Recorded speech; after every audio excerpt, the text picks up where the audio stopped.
Welcome to Why Can't They Just? Looking at politics, policy and getting stuff done. My name is Callum Sinclair, I'm a Labor member, and joining me is Janaline. Hi, I'm Janaline. I'm also a member of the Labor Party.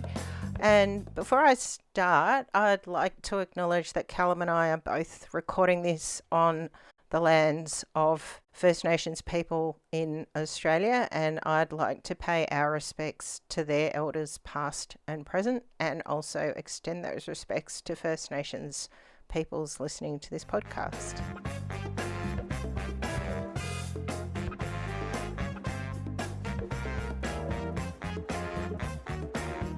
We're recording on the 5th of October 2025, and for a while there's been a lot of discussion of inequality, housing crisis, and the problems of rising inequality in Australia. So I'll just start off. Is inequality rising in Australia, and how do we know that? Or is it just that there are more stories that are reaching people about the inequality that already existed?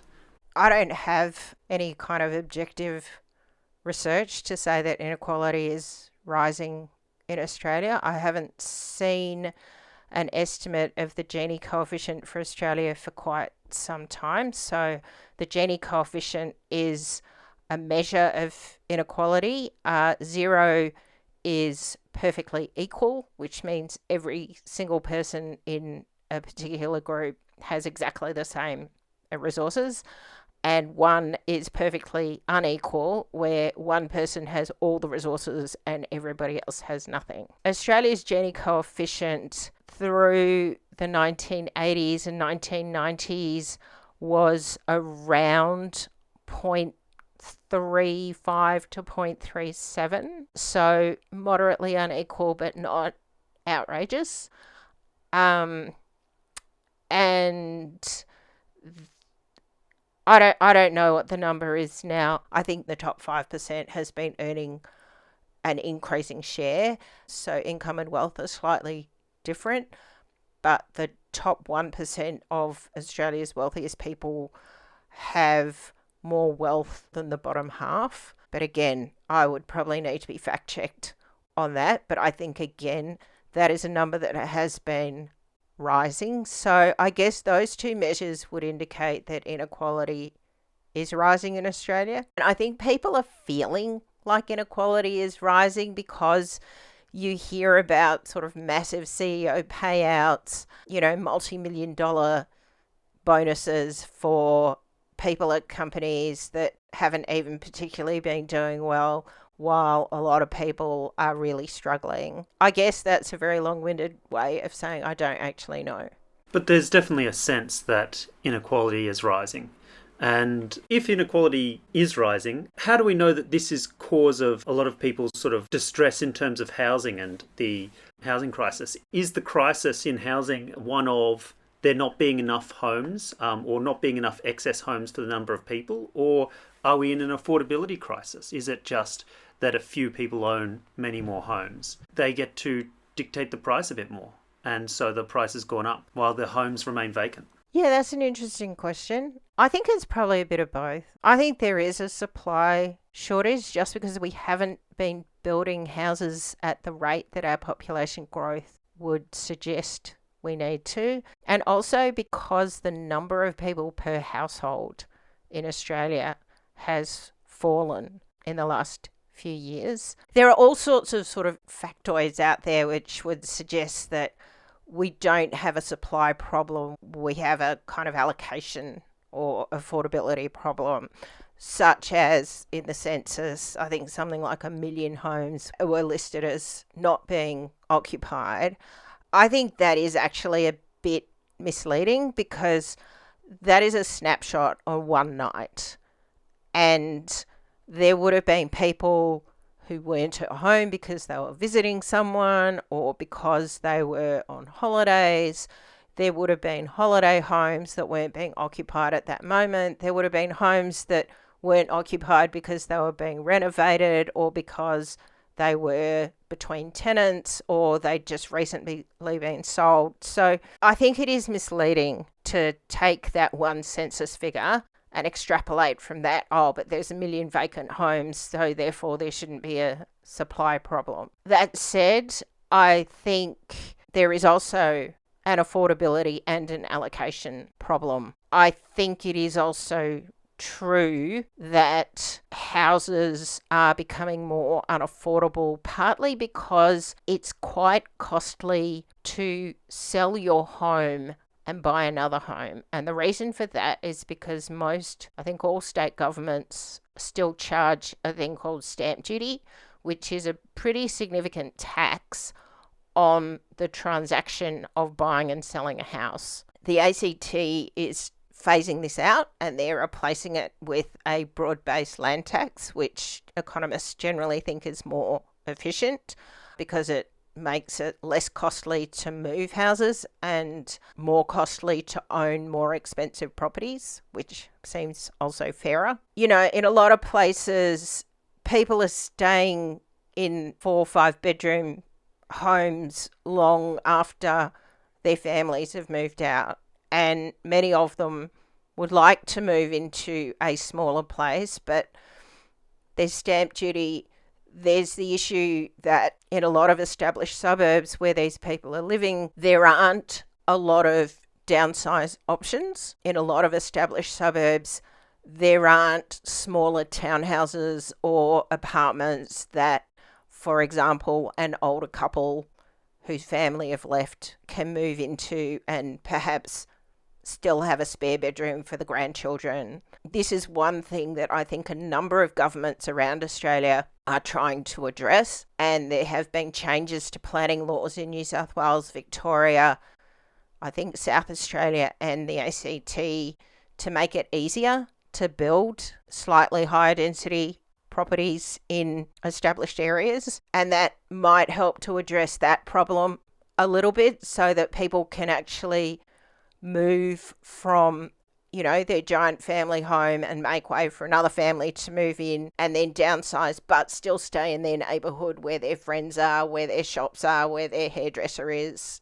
all of those things. I think that's part of the issue. This is quite a kind of complex economic area. I don't think you can just say, oh, there's a few people who just own all the assets and they're stopping other people from getting them. In Australia, I think more than half of people who own investment properties only own one. About another 20-25% own two, and then the remaining 25% own squillions.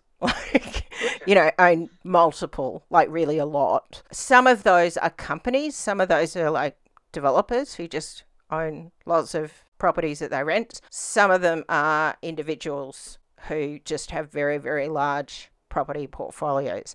And I guess that is an area that would seem to lend itself to a bit of tax reform to reduce the incentives for owning multiple properties and free up those properties for owner-occupiers. But having said that, there's no evidence that people are hoarding properties. There's no evidence that I've seen that these people who own multiple properties are just sitting on them, having them vacant, because that is also quite costly. Because even if you are claiming tax benefits, properties are pretty costly. Rates are costly, land taxes are costly. It doesn't really make sense not to earn rent if you can earn rent. So I'm not convinced that tax changes would free up a lot of supply or even make properties more affordable. It's not clear to me that those things are connected. I think it's not a bad thing to have the tax reform, but the main reason I think it's a good thing to have the tax reform, there's two reasons. One is that it is very costly to the budget. Those tax refunds cost a lot. If we weren't so generous with the tax refunds, we would have more money available for things like disability and Medicare and defence services that people like. Sure. And defence, which is a service that most people don't particularly like but have to put up with. The other reason is that they really make property investment much more attractive than other forms of investment. And if we made property investment less attractive, then hopefully people would put less of their investment money in real estate and more of their investment money in actual productive enterprises. So actual companies that make goods and services, and that would increase productivity in the economy. So those are two reasons that I would support tax reform. So you think tax reform wouldn't necessarily release a lot of open supply, but would change where investment is heading instead of putting it in a house? More investors would put that into new businesses? Hopefully they would, because the relative benefits of investing in a house, like to rent out, against investing in a business would change. So at the moment, it's very, very advantageous to invest in real estate and rent it out because you get these massive tax concessions, and you don't get those tax concessions from investing in a business. If you change that calculation, hopefully at least some of those investors would sell those properties and invest their money in shares or in companies or productive businesses. And hopefully that would then free up those properties to be sold to people who actually want to live with them.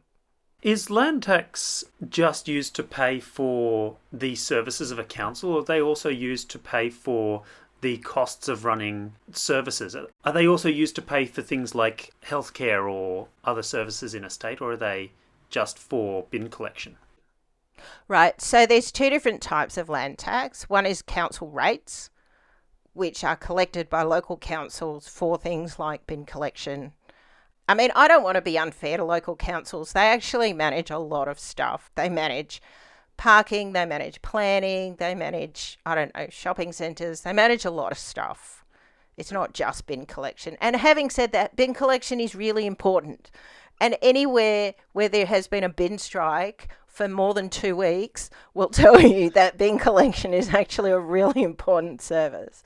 Anyway, I digress. Increasingly, states are introducing state-based land taxes, at least on investment properties. And those taxes go into state revenue. So they are used to fund schools and hospitals and infrastructure and the stuff that state governments provide. I'm pretty sure all states still have stamp duty. There's been a big push driven from academic economists to shift from stamp duties, which create barriers to people moving. And that's very inefficient because it means that resources are tied up by people who don't want them and therefore not available to people who need them, to land taxes, which are much more efficient. So land tax is just a tax on the value of your property. Sure. Whereas stamp duty is a charge on the transaction cost of selling a property. Is there also like an equivalent for shareholding? So for stocks and shares, there are taxes on transactions. But not on just ownership? No, you don't get taxed for just owning shares, but you do get taxed for dividends, and you do get taxed if you sell those shares and you've made a capital gain on them. But the dividend tax is just calculated as part of your income. Which I think makes sense. I mean, one of the most controversial taxes in the property space is the capital gains tax concession for real estate. So under the rules, if I own a bunch of shares and I sell them and I make a significant capital gain, that gain gets added to my income and then I get taxed on it as part of my income. If instead of a bunch of shares, I owned a property and I bought it for $500,000 and more than 1 year later, I sell it for $1 million, that $500,000 doesn't just get added to my income, it gets halved and then added to my income. What that means is that if I bought $500,000 worth of shares and then sold them a few years later for $1 million, I would pay tax on that $500,000 as if it was just additional income. If it was a property, I would only pay tax on $250,000. So basically, half of it would be tax-free. And that is actually one of the key things that makes property investment so much more attractive than other types of investment. And I think it's enough to be distortionary. Sure. There are other ideas like changes to the tax system to try and address inequality. One of those would be an increase to the GST and then taking that money and reimbursing it to people who are disadvantaged in some way. That seems to be a tax mostly on middle income earners because the most transactions are done by those people because there's lots of them and they have enough money to spend. It seems to be an increase in tax on the middle class to subsidise the very disenfranchised. That's one tax that's being discussed out there. Another one is a wealth tax, which is a tax on assets held by a person over a certain threshold. They don't have to exist as mutually exclusive, is the first thing I'd say. Sure. I think there are arguments for both. My favourite argument for increasing the GST and then redistributing it back through either income tax cuts or welfare transfers or both is that the GST is the one tax that rich people cannot avoid. So however clever your accountant is, you can't avoid the GST. If you buy a thing, you're paying GST. So in that respect, it's very efficient.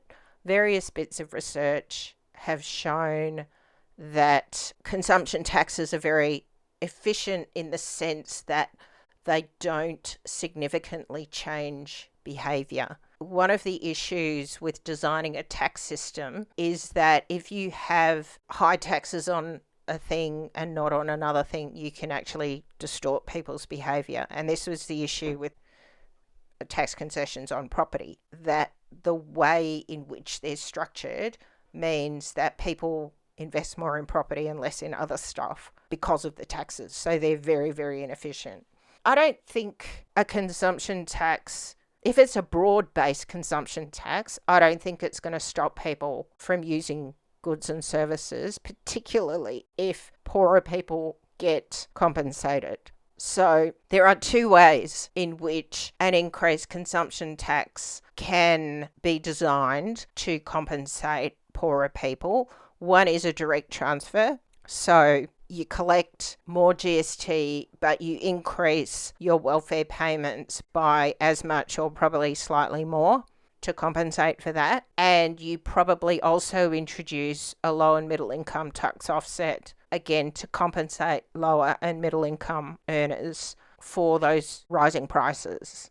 It's true that upper middle income earners will probably pay the bulk of that, but so will the very wealthy. And if in addition to that you have a significant increase in the tax on luxury goods, that will also tend to tax the wealthier people in society. So no tax is going to be perfect, but I think that is a way of making a rise in the consumption tax fairer. The other benefit of that is if you can generate more tax income, then you can have better government services.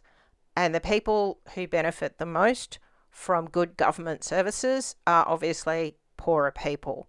So if you have a really good Medicare system and you can get yourself to a point where people don't have to pay massive out-of-pocket expenses for tests and specialists and things that they do currently have to pay out-of-pocket for, then it's poorer people who are going to benefit from that because they will be able to get access to services that they can't easily get now. So I think that is one argument for having an increase that is broad-based, and also because you can collect a lot of tax because consumption taxes affect everybody. So you have a very, very large number of people paying a small amount more. The issue with wealth taxes is that in order to collect enough money to make it worthwhile, either you have to set the threshold relatively low, in which case you're still pinging your upper middle income earners, or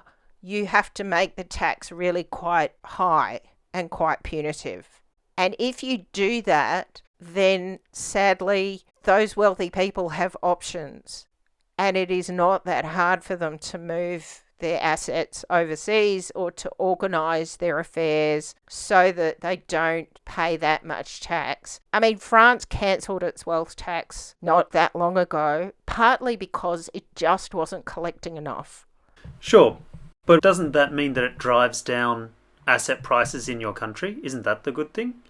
Well, it depends on what you're taxing, but it doesn't necessarily mean that. It could mean that instead of holding the asset in their name as a resident of your country, they distribute it to a number of people so that they come under the wealth tax threshold, or they organise to put it through some complicated company structure. I guess my point with wealth taxes is that if you set them high enough to collect a reasonable amount of money, there is a significant risk that it's going to be worth it for those people to pay a lot of money to clever accountants to avoid it. If you had a modest wealth tax on very significant asset holdings, that is a reasonable thing to do, but it's a matter of setting that level and setting the thresholds at a point where you maximize the amount of tax that you're actually going to collect. As I said, I don't think these are either or propositions. I think you can actually have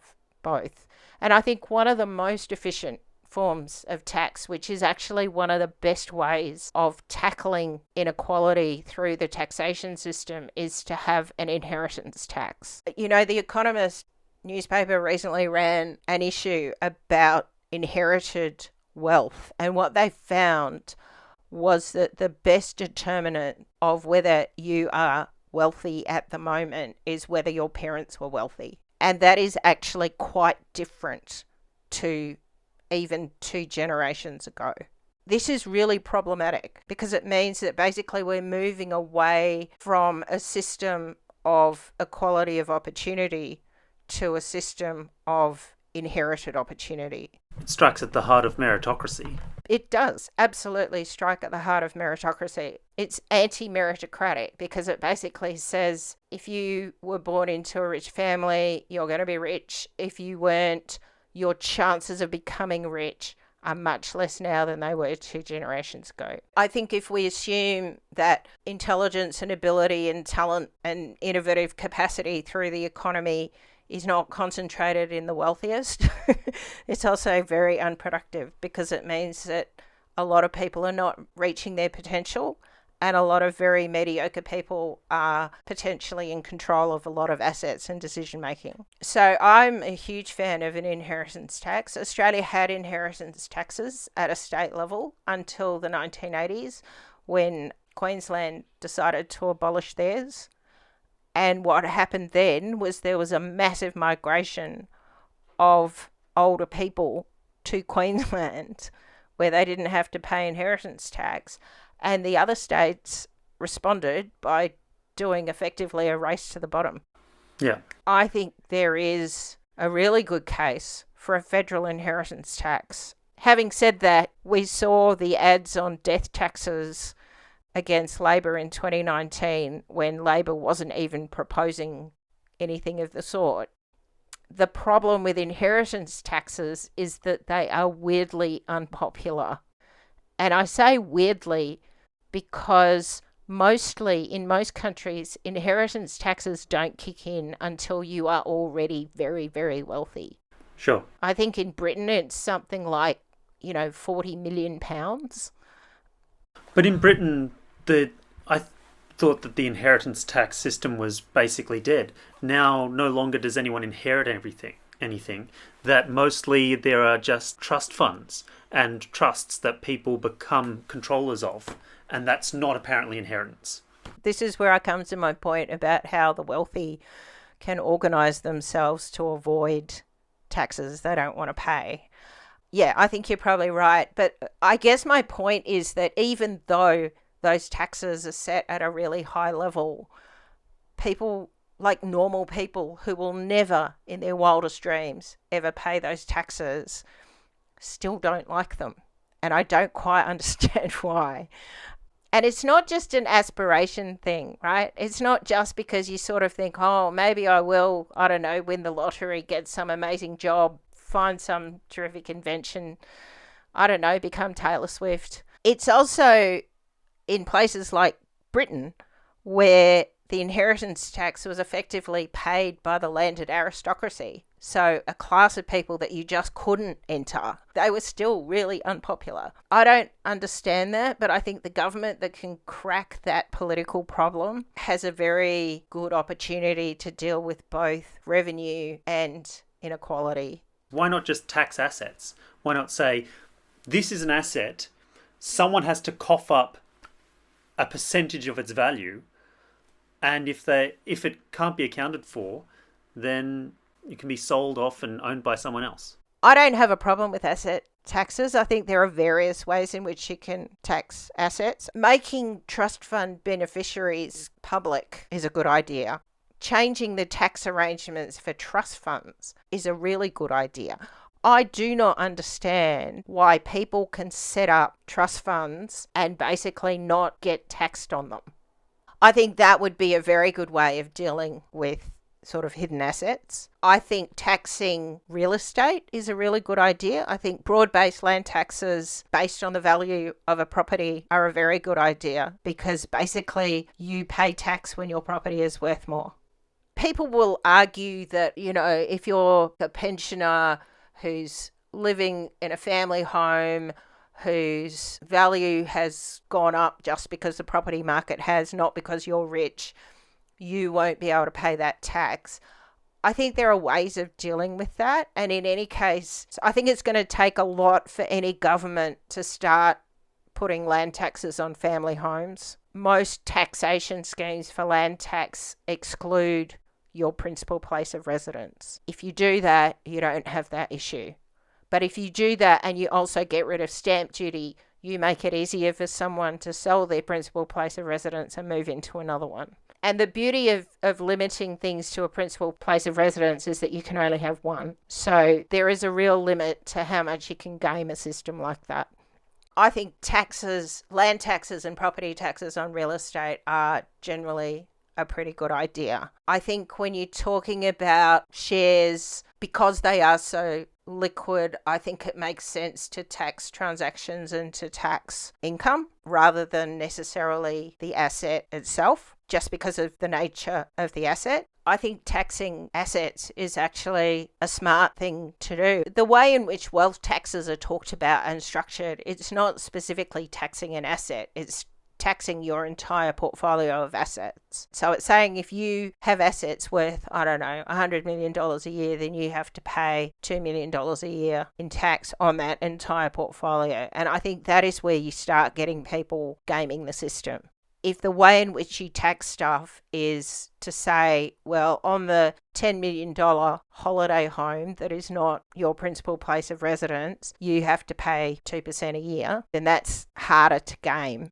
There are two other games that I've heard of, which is one, a company makes a profit in Australia and then claims that they've never made a profit in Australia at all. A great example is Uber. Uber apparently, while becoming the biggest sort of taxi service, apparently has never made a dime in Australia, and that sort of licensing fees for the use of software and logos is so expensive. But apparently the people who own Uber in Australia are perfectly happy to pay that to whatever company somewhere else. Is that a solvable issue? Can we just target countries which are allowing that kind of thing to go on and say, well, you can't buy any goods from that country because it's like, for example, Ireland or Switzerland, we're not getting many actual goods and services from those places. So why allow notional goods like these logos to come from there? I do have a problem with just saying you can't buy goods from a country. I don't think it helps the country that says that. I mean, this is sort of what Donald Trump is doing with his tariffs. He's saying, I don't like your country, so I'm going to put a massive tariff on it. And of course, who pays that tariff? It's the American consumer. That's not a profit-sharing issue, though. No. But I guess what I'm saying is that blanket trade bans are a very blunt instrument that don't actually necessarily work to the advantage of the country that imposes them. What the government and successive governments, I mean, both Labor and coalition governments have tried to do about this issue over many years is work through, for example, the OECD which is a group of, I think it's 28 or 30 countries that traditionally were high-income countries. It's now includes a number of middle-income countries. They have been working through that forum on what they call base erosion and profit shifting. So what they're trying to deal with is exactly that issue of companies that claim to be making no profit because they're doing this dodgy accounting around their intellectual property and their logos and stuff like that is hard to pin down. And they're making sure that all the profits are being made in countries that have very, very low tax. There was a proposal for a 15% minimum tax that would be distributed amongst all the countries in which a company has income generating activities. The government has also unilaterally looked at better ways of taxing multinational companies. And that was actually the only tax reform that they took to the 2022 election, because basically multinational companies don't vote in Australia, which I think was a bit of a political cop-out myself, but I get it. I would hope that with the thumping majority that they have, they would be willing to be a little bit braver about more general tax reform options. But definitely that multinational companies are absolutely 100% in their sights, and they have already taken some measures to try to address those problems. It's not easy. It really isn't. It does require a degree of international cooperation, which is also not easy, but there are some things that you can do locally. You can tax their local assets more. You can tax their local cash flow more in order to capture that profit generation issue. So like an increased GST for companies which are multinational?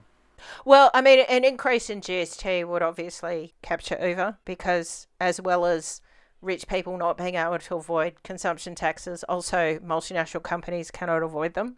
Another game I've heard of is owning an asset, never selling it, but then borrowing against that asset to avoid paying any tax, because you haven't done a taxable event, which is selling the property. You've just borrowed against it, and the bank then could possibly get that property. Is this problem in the Australian context? I guess an asset tax would capture that, because it doesn't care whether you've got a debt or not. It just that the asset requires a tax to be paid on its value. Yeah, absolutely. An asset tax would capture that. I don't know the extent to which it's a problem. I mean, I think in some ways you're talking about using something as collateral, usually a piece of real estate. That's not necessarily a bad thing, because if you're then borrowing against that and that's funding a productive activity that produces goods and services or creates innovation or makes great music or something, then that's probably not a bad thing. I guess when it comes to how the taxation system ensures that you're not gaming the borrowing, you're not gaming the debt. To be honest, I think in Australia, the only way you can really do that is if the asset is a piece of real estate and you've negatively geared it, and so you're getting a tax concession on your interest payments against that, and you're also potentially going to get a massive capital gains discount if you happen to sell it. So I think if we had tax reform for real estate, which is what we started with, and some sort of broad-based asset tax, that would probably deal with that.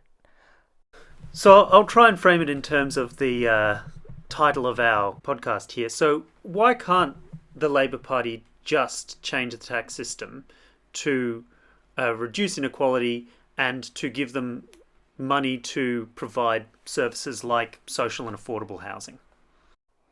Well, I reckon they can. You think they can? I think the question should be, why don't they? And I think the answer to that is politics, because at the end of the day, people generally don't like paying tax. And generally speaking, if you threaten to raise people's taxes, they get cranky and they won't vote for you. Now, I think there are ways in which you can manage the politics in a positive way. There are ways of making adjustments to the tax system that start with very well-off people. So, for example, the proposal to reduce the tax concession on superannuation balances of over $3 million, which is a very, very small number of people, they would still have concessional superannuation. They just wouldn't have as much concession as they do at the moment. I think that is a tax change that should be possible to implement. And I hope they do it. And I don't quite understand why they haven't yet. Sure. I think actually what the government needs to do in order to implement these things is to have a proper conversation with the Australian people and explain to them what taxes fund.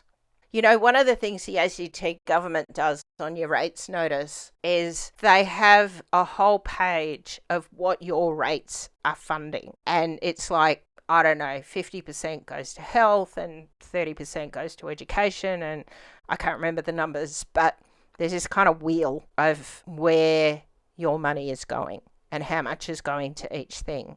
And the reason they do that is because somebody did some research that showed that people are much more willing to pay their rates if they can see where they're going and they can see that they're going to things that they actually like.